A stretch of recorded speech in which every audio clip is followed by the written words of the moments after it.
Bismillahirrahmanirrahim. Assalamualaikum warahmatullahi wabarakatuh. Perkenalkan, saya Sarah Syakira Rambe dengan NIM 21305110073. Saya merupakan mahasiswi program studi Teknik Informatika Universitas Muhammadiyah Sukabumi. Dibuatnya video ini yaitu untuk memenuhi tugas ujian akhir semester mata kuliah metode penelitian dengan dosen pengampu Ibu Asriani MT. Pada video ini saya akan mempresentasikan terkait dengan usulan penelitian yang berjudul Prediksi Kelayakan Penerima Kredit Menggunakan Algoritma C45 pada Badan Usaha Milik Desa Caringin Wetan. Kemajuan teknologi dalam beberapa tahun terakhir telah memberikan banyak dampak positif pada sektor keuangan, khususnya dalam dunia perbankan. Perbankan dan lembaga keuangan memainkan peranan yang sangat penting dalam pembangunan nasional. Pada latar belakang masalah, saya memfokuskan pada 3 poin permasalahan utama, yaitu yang pertama, Indonesia merupakan salah satu negara berkembang yang menghadapi masalah kemiskinan. Dalam Kongres Dunia ke-18, The International Society of Gynecological Endocrinology mengklasifikasikan Indonesia sebagai salah satu dari 145 negara berkembang di dunia. Salah satu karakteristik umum yang menyebabkan suatu negara dikategorikan sebagai negara berkembang adalah masalah kemiskinan.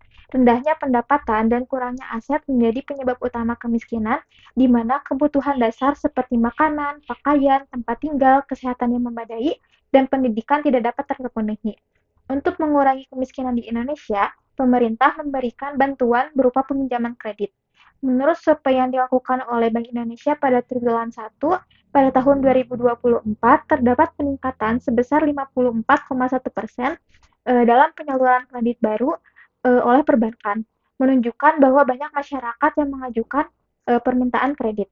Yang kedua, pemerintah mencoba mengurangi kemiskinan dengan memberikan bantuan peminjaman kredit, salah satunya yaitu dengan membentuk lembaga usaha desa, yaitu BUMDes. Menurut Peraturan Menteri Desa, Pembangunan Daerah Tertinggal dan Transmigrasi Republik Indonesia Nomor 4 Tahun 2015 tentang pendirian, pengurusan dan pengelolaan dan pembubaran badan usaha milik desa, Pasal 1 Ayat 2, BUMDes adalah badan usaha yang seluruh atau sebagian besar modalnya dimiliki oleh desa melalui penyertaan langsung yang berasal dari kekayaan desa yang dipisahkan. BUMDes bertujuan untuk mengelola aset, jasa pelayanan, dan usaha lainnya demi kesejahteraan masyarakat desa. BUMDes ini merupakan badan usaha milik desa yang hanya memiliki satu unit usaha saja, yaitu menyalurkan dana kredit kepada masyarakat setempat. Yang ketiga yaitu analisis kredit yang tidak akurat dapat menyebabkan kredit macet dan meningkatnya risiko kredit. Permasalahan yang terjadi adalah meningkatnya jumlah kredit macet. Peningkatan ini diduga disebabkan karena proses pengambilan keputusan pemberian pinjaman yang tidak akurat dan subjektif. Keputusan pemberian kredit yang tidak tepat menjadi awal terjadinya kredit macet. Oleh karena itu, sebelum membuat keputusan perlu dilakukan analisis kredit terlebih dahulu. Adapun analisis kredit adalah proses yang wajib dilakukan oleh kreditur agar keputusan pemberian kredit tepat sasaran. Untuk mengatasi risiko kredit dapat dilakukan dengan cara mengenali dan memprediksi nasabah dengan baik sebelum memberikan pinjaman dengan mempertimbangkan catatan historis peminjam. Selanjutnya, rumusan masalah. Adapun rumusan masalahnya yaitu yang pertama, faktor apa saja yang paling berpengaruh yang menyebabkan kredit macet, baik dari sisi analisis kredit maupun dari sisi nasabah. Yang kedua, apakah algoritma C45 mampu memberikan hasil prediksi yang lebih akurat dibandingkan metode analisis kredit tradisional atau secara manual? Yang ketiga, sejauh mana algoritma C45 dapat meningkatkan nilai akurasi, recall, dan presisi dalam proses klasifikasi kredit? Dan yang terakhir, apakah algoritma C45 dapat membantu dalam pengelolaan risiko kredit dan dapat menghasilkan prediksi yang baik untuk membantu menilai kelayakan penerima kredit di BUMDes Desa Caringin Wetan? Adapun tujuan penelitiannya yaitu yang pertama, mengidentifikasi faktor-faktor yang paling berpengaruh penyebab kredit macet, baik dari sisi analisis kredit maupun dari sisi nasabah. Yang kedua, mengukur kemampuan algoritma C45 dalam memprediksi kelayakan pemberian kredit di BUMDes. Yang ketiga, mengukur sejauh mana algoritma C45 dapat meningkatkan nilai akurasi, recall, dan presisi dalam proses klasifikasi kredit. Dan yang terakhir, menilai sejauh mana penerapan algoritma C45 dapat membantu dalam pengelolaan risiko kredit dan dapat menghasilkan prediksi yang baik untuk membantu menilai kelayakan penerima kredit di BUMDes Desa Caringin Wetan. Selanjutnya, metode penelitian. Untuk menentukan kelayakan pemberian kredit, terdapat beberapa metode yang bisa digunakan. Yang pertama yaitu algoritma C45. Algoritma C45 adalah jenis metode pohon keputusan yang bekerja dengan membuat pohon keputusan berdasarkan data training. Algoritma C45 menggunakan sampel input untuk membangun pohon keputusan dengan memperhatikan bidang data sebagai faktor penentu dalam peringkat data. Algoritma C45 memiliki beberapa kelebihan, yaitu memiliki akurasi yang baik, mudah diinterpretasikan, dan dapat menangani atribut bertipe diskrit dan numerik. Sedangkan kekurangan dari algoritma C45 yaitu tidak dapat menangani data yang berbentuk teks dengan baik dan tidak dapat menangani data yang berskala ordinal dengan baik. Yang kedua, algoritma Key-Nearest Network. Algoritma Key-Nearest Network merupakan teknik klasifikasi yang mengelompokkan data uji dengan data training berdasarkan jarak antara data uji dan beberapa tetangga terdekatnya. Kelebihan dari algoritma Key-Nearest Network adalah mampu menangani hubungan non-linear di antara fitur-fitur, karena tidak membuat asumsi mengenai bentuk keputusan, tidak memerlukan proses pelatihan yang rumit, cocok untuk dataset dengan jumlah yang sedikit, sedangkan kekurangan dari algoritma ini yaitu tidak bisa memberikan prediksi yang baik tanpa label yang tepat, kurang efektif pada data berdimensi tinggi, dan memiliki biaya komputasi tinggi karena memerlukan perhitungan jarak antara setiap data latih dan data uji. Dan yang terakhir ada random forest. Algoritma random forest merupakan perkembangan dari metode chart yang menggunakan teknik bootstrap aggregating atau baking dan pemilihan fitur secara acak. Dalam random forest, pohon keputusan dibangun dengan memiliki node akar, node internal, dan node daun. Kelebihan dari algoritma random forest yaitu dapat digunakan dengan baik untuk klasifikasi maupun regresi, mampu mencapai tingkat akurasi yang tinggi, tidak memerlukan seleksi fitur secara manual, dan proses pelatihan yang cepat. Adapun kekurangan dari algoritma ini yaitu diperlukan lebih banyak sumber daya dalam proses komputasi untuk menghasilkan prediksi dengan tingkat akurasi yang tinggi, kurang efektif pada data dengan noise tinggi, dan kemungkinan terjadi overfitting jika terlalu banyak pohon. Adapun metode pengembangan yang digunakan yaitu metode teknis dengan menggunakan Knowledge Discovery in Database atau KDD. KDD ini merupakan proses untuk menemukan informasi yang berharga dan bermanfaat dari dalam basis data. Selanjutnya yaitu kajian keislaman. Kajian keislaman merupakan proses memahami dan menerapkan aspek-aspek Islam dalam berbagai aspek kehidupan. Pada penelitian ini, saya menjadikan surah Al-Baqarah ayat 278 dan hadis yang diriwayatkan oleh An-Nasai sebagai landasan dari penelitian ini. Yang pertama, Al-Quran.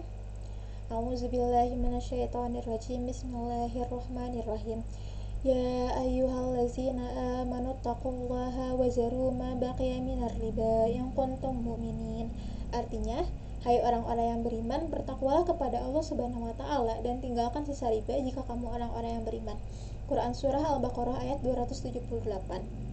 Dan diriwayatkan oleh An-Nasai dari Abu Hurairah radhiyallahu anhu, dia berkata, Rasulullah shallallahu alaihi wasallam bersabda, akan datang kepada umat manusia suatu masa di mana mereka terbiasa memakan riba. Barang siapa memakan atau mengambilnya, ia akan terkena debunya. Hadis riwayat An-Nasai. Selanjutnya, tinjauan pustaka. Pada tinjauan pustaka memuat teori-teori atau pendapat ahli untuk mendukung topik yang saya teliti. Di antaranya, yang pertama kredit. Menurut pasal 1 angka 11 Undang-Undang Nomor 10 Tahun 1998, kredit adalah penyediaan uang atau tagihan yang dapat dipersamakan dengan itu berdasarkan persetujuan atau kesepakatan pinjam-meminjam antara bank atau instansi keuangan dengan pihak lain yang mewajibkan pihak peminjam untuk melunasi hutangnya setelah jangka waktu tertentu dengan jumlah bunga yang telah ditentukan. Yang kedua, analisis kredit. Analisis kredit adalah proses yang harus dilakukan oleh kreditur untuk memastikan bahwa keputusan pemberian kredit tepat sasaran. Kredit yang diberikan harus memenuhi syarat sebagai kredit yang sesuai dengan kebijakan dan prosedur pemberian kredit, tidak melanggar batas limit kredit dan ketentuan pemerintah telah dipertimbangkan mengenai keamanan kreditnya, serta disetujui sesuai dengan kewenangan yang ada dalam memutuskan pemberian kredit.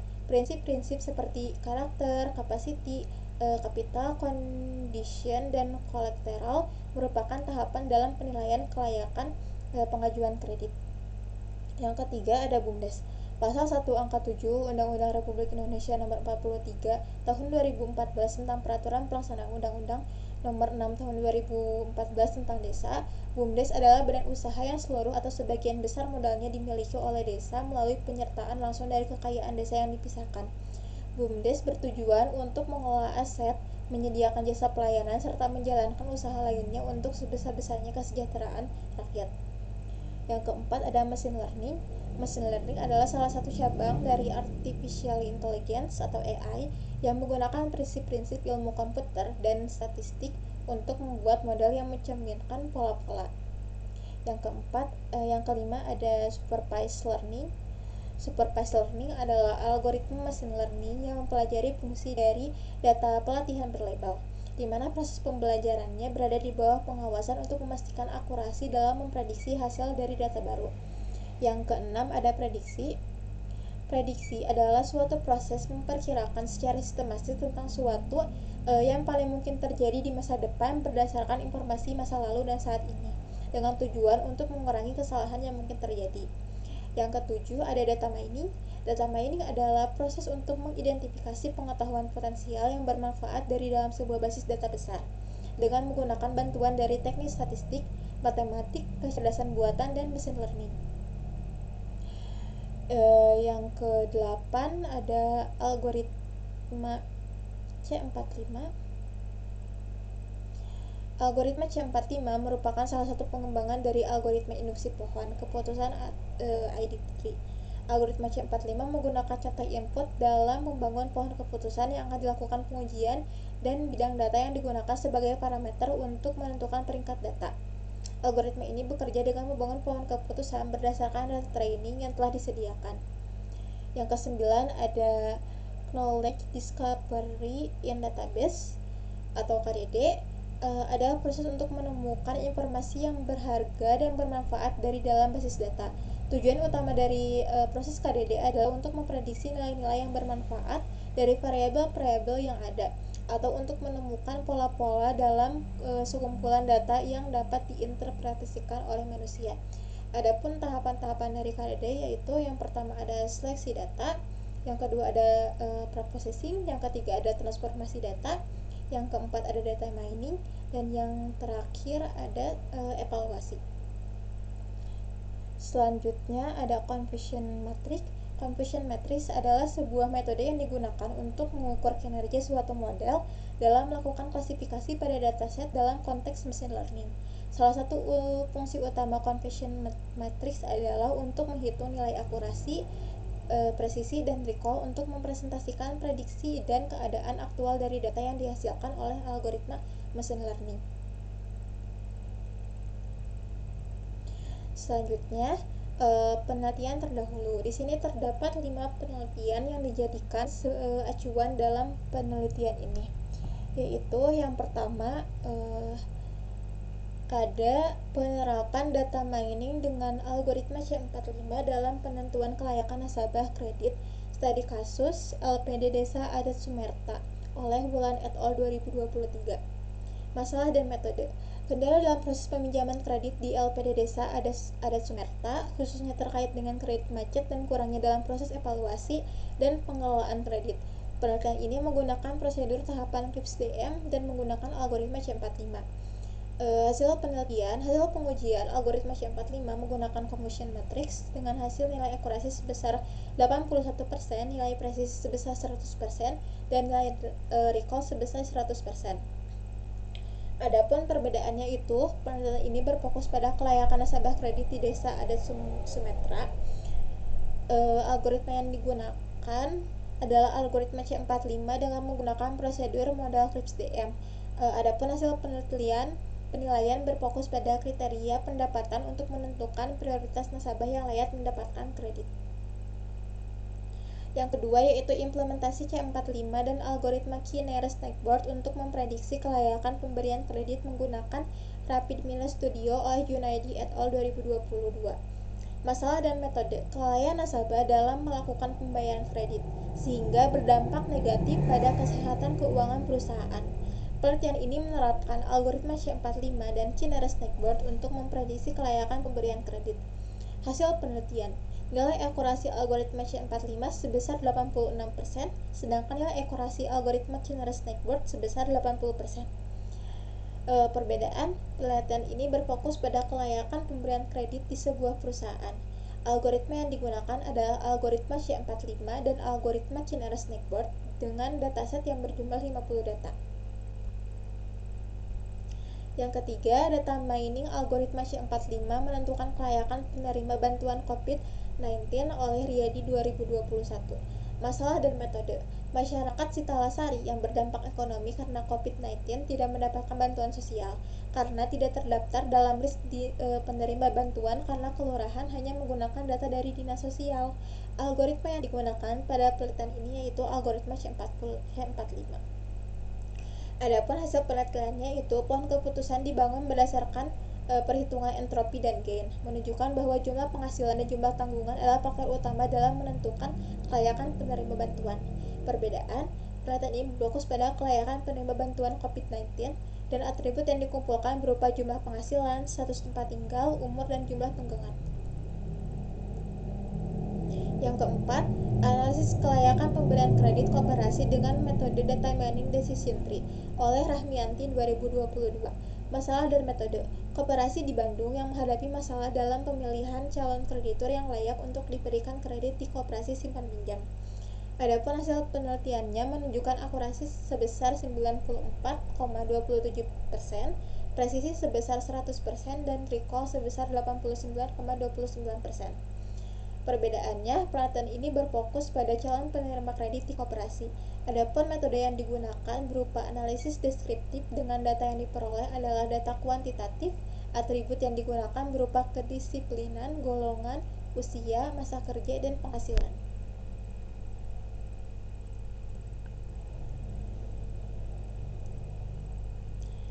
Dan yang terakhir, prediksi kepuasan mahasiswa dengan menggunakan algoritma C45 terhadap pelayanan akademik oleh Rufianto et al. 2021. Masalah dan metode. Kepuasan mahasiswa terhadap pelayanan akademik di Universitas Pandanaran. Metode yang digunakan dalam penelitian ini adalah algoritma decision tree C45 yang merupakan sebuah metode klasifikasi data mining. Data dikumpulkan melalui kuesioner yang mencakup 5 aspek: tangible, reliability, assurance, responsive, dan empathy. Hasil penelitian, hasil klasifikasi dengan algoritma C45 menghasilkan model pohon keputusan dengan akurasi sebesar 87,92% dan area undercurve sebesar 0,990. Perbedaan, penelitian ini berfokus pada prediksi kepuasan mahasiswa terhadap pelayanan akademik. Penelitian ini hanya mengumpulkan data melalui kuesioner yang mencakup 5 aspek yaitu tangible, reliability, asuransi, dan responsif, dan empathy. Selanjutnya, tahapan penelitian. Pada tahapan penelitian ini menggunakan metode pengembangan KDD. Adapun tahapannya itu sebagai berikut. Yang pertama, data selection atau seleksi data. Data penerima kredit BUMDes Desa Caringin Wetan dari tahun 2020 sampai 2024. Adapun variabel penting yang digunakan meliputi golongan, usia, pekerjaan, jumlah penghasilan, jumlah tanggungan, status tempat tinggal, dan riwayat kredit dari calon kreditur. Yang kedua, preprocessing atau pemilihan data atau pembersihan data. Data yang diperoleh dimasukkan ke dalam Google Colab untuk dilakukan pembersihan data. Yang ketiga, ada transformation atau transformasi data, pengelompokan atribut, dan mempersiapkan model yang akan digunakan dalam proses data mining. Yang keempat, ada data mining. Proses data mining menggunakan algoritma C45. Selanjutnya, hasil pengolahan data dibagi menjadi 2 bagian, yaitu data training dan data testing, untuk membentuk pohon keputusan dan penilaian akurasi. Dan yang terakhir ada interpretation atau evaluation atau interpretasi evaluasi, pengujian efektivitas dan kualitas modal dengan menggunakan confusion matrix. Selanjutnya, teknik pengumpulan data. Sumber data pada penelitian ini adalah data primer yang diperoleh dari pihak yang terkait dengan masalah yang diteliti. Teknik pengumpulannya berupa yang pertama observasi, yang kedua wawancara, yang ketiga studi pustaka, dan yang keempat dokumentasi. Selanjutnya ada perangkat penelitian. Perangkat yang digunakan pada penelitian ini terdiri dari perangkat keras dan perangkat lunak. Untuk perangkat keras merupakan perangkat komputer dengan spesifikasi operating system 64 bit operating system x64 base processor, prosesor Intel R Pentium Silver N5030 CPU at 1,10 GHz, random access memory atau RAM sebesar 4 GB, pen and touch support with 40 touch point. Dan yang kedua ada perangkat lunak yang meliputi Google Colab, Python, Excel atau spreadsheet. Selanjutnya, objek dan lokasi penelitian. Objek penelitiannya berupa lembaga usaha BUMDes di Desa Caringin Wetan. Untuk lokasinya terletak di Kampung Undrus RT 02 RW 01 Desa Caringin Wetan, Kecamatan Caringin, Kabupaten Sukabumi, Jawa Barat. Waktu dan rencana kegiatan. Untuk penelitian ini dimulai dari bulan Maret 2025 sampai dengan bulan Juli 2025 dengan uraian kegiatan sebagai berikut. Untuk studi pendahuluan 2 minggu di bulan Maret, data selection 2 minggu di bulan Maret juga. Untuk pre-processing 2 minggu pertama di bulan April, dan transformation 2 minggu terakhir di bulan April. Untuk data mining di minggu 1 sampai minggu ke-3 bulan Mei. Untuk evaluasi di minggu 4 bulan Mei sampai dengan minggu ke-2 bulan Juni. Untuk bimbingan dari mulai bulan Maret sampai dengan minggu ke-2 bulan Juli. Penulisan dimulai dari bulan Maret sampai dengan minggu kedua bulan Juli, dan untuk penyusunan jurnal dimulai di bulan Juni, dan untuk sidang skripsi di minggu ketiga bulan Juli. Selanjutnya, data pustaka. Berikut merupakan sumber-sumber yang digunakan dalam penelitian ini. Sekian hanya itu yang dapat saya sampaikan pada presentasi kali ini. Mohon maaf bila ada kata yang kurang berkenan. Akhirul kalam. Wassalamualaikum warahmatullahi wabarakatuh.